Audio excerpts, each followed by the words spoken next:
여러분 반갑습니다.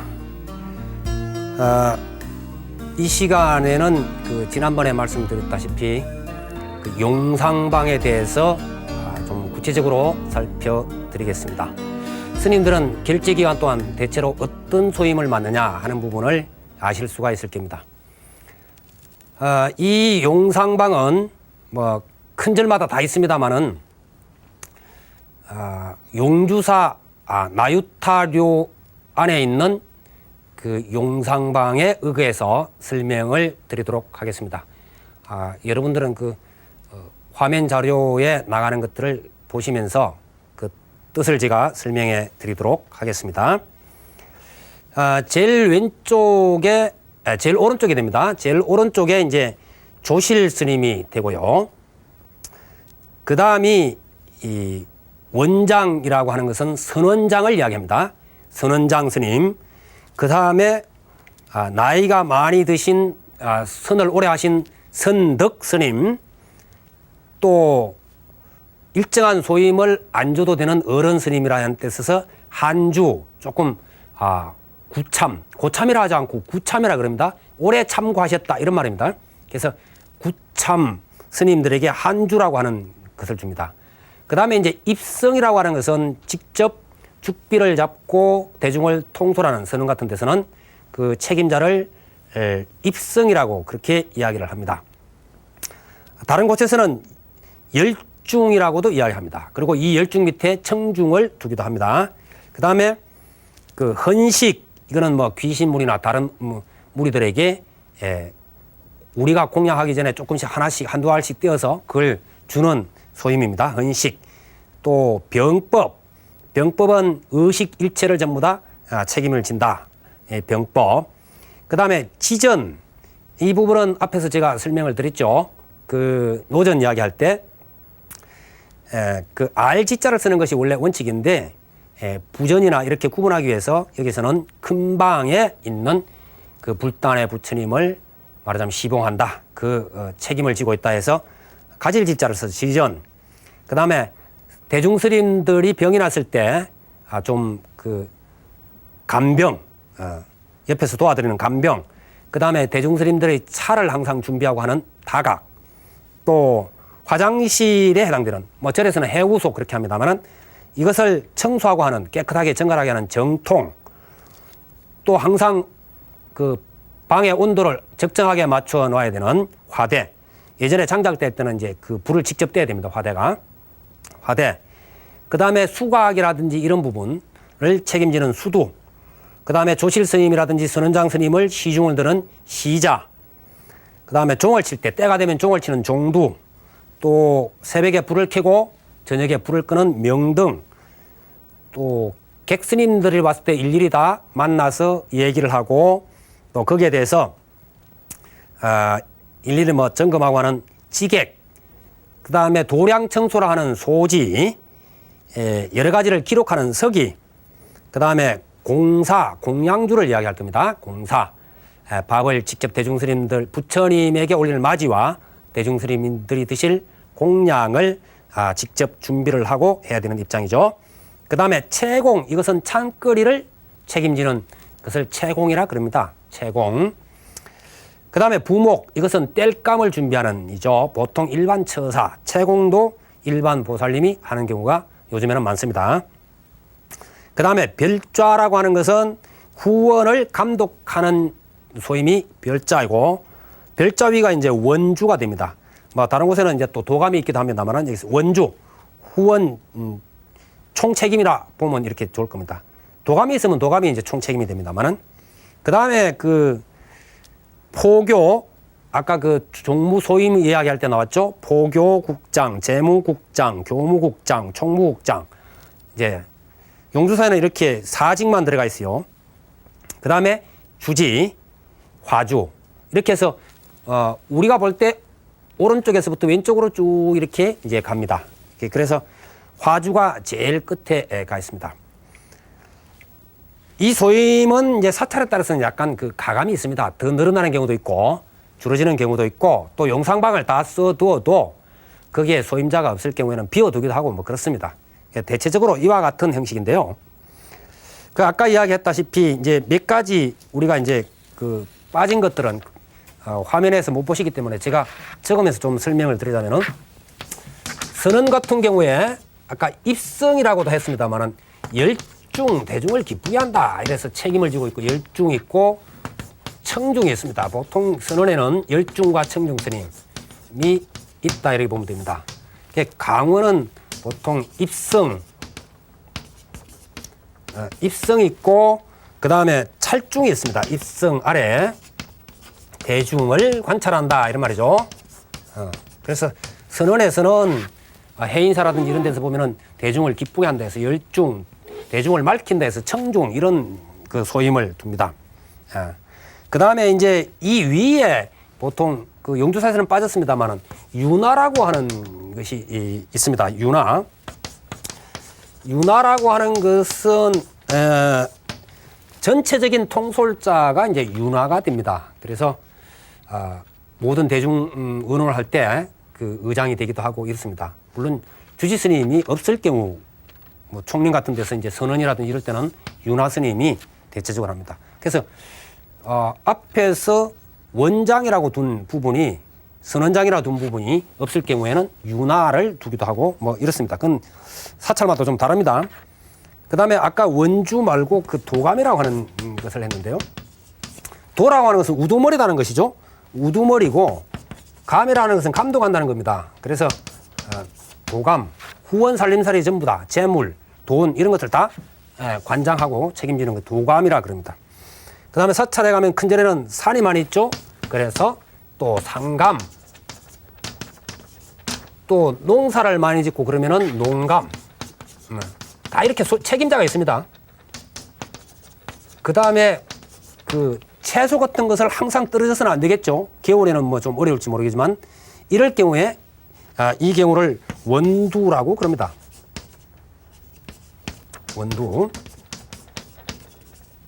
원두.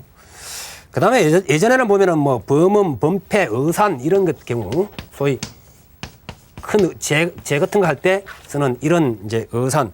보통 뭐 앞에서는 아까 용주사는 보면은 병법만 뒀습니다만은 어산 같은 경우 이런 것도 있고요. 그 다음에 어른 스님으로 모실 때 조실 스님이 계시든지 계시지 않든지 주지 스님 위에 모시는 분으로 회주라고 하는 게 있습니다. 회주. 그 회의 가장 어른이다 이런 이야기죠. 그래서 조실 스님이 계시면은 조실 스님 다음 회주. 조실 스님이 안 계시면은 회주 스님 다음에 그 다음에 선언장이라든지 뭐 주지 이런 식으로 내려오는 것이다. 이렇게 이해를 하시면 되겠습니다. 사찰에서 스님들이 도대체 어떤 책임을 지시나 어떤 일을 하시나 좀 궁금해하신 분들은 이 정도로 그 궁금증을 해소하시면 좋을 것 같습니다.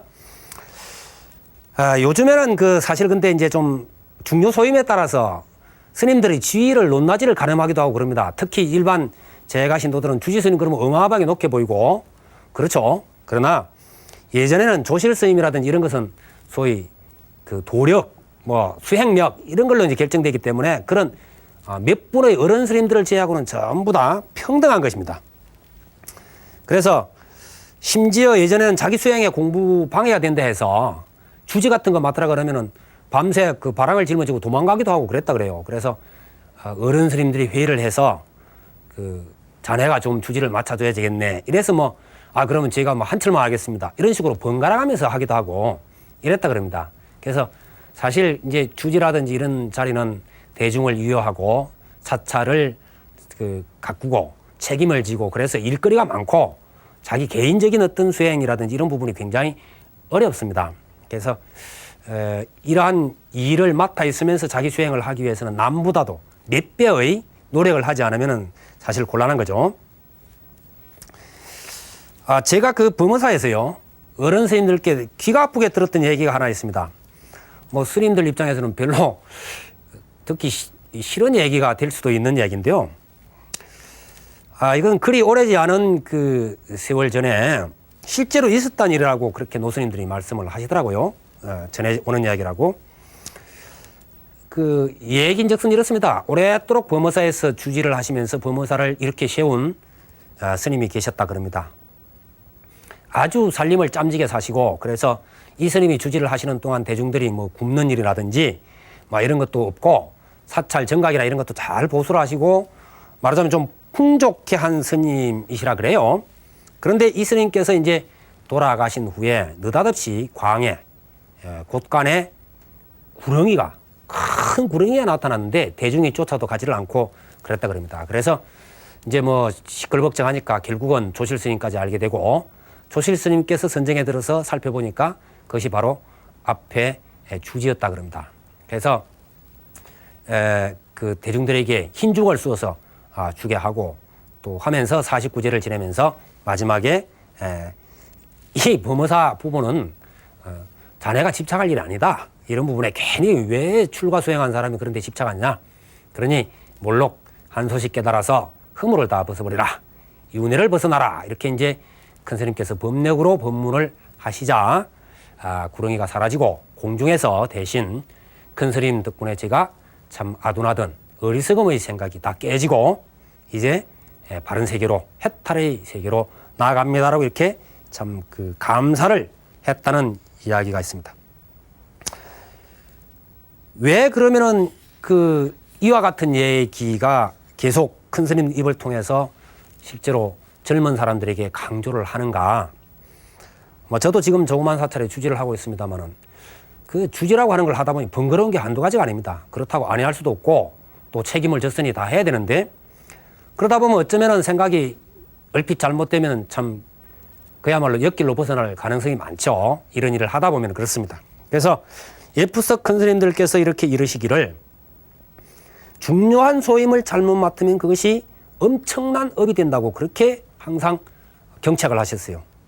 그래서 소임 자체가 말하자면 자기 도력이나 자기 공부나 수행하고는 상관이 없는 것이다. 다만 그 자체를 수행으로 생각하고 해야지 그것을 무슨 자리, 높낮음으로 자기 자신을 평가하려거나 거기에 집착해서는 아니 된다라고 하는 그러한 말씀을 참 많이 하시더라고요.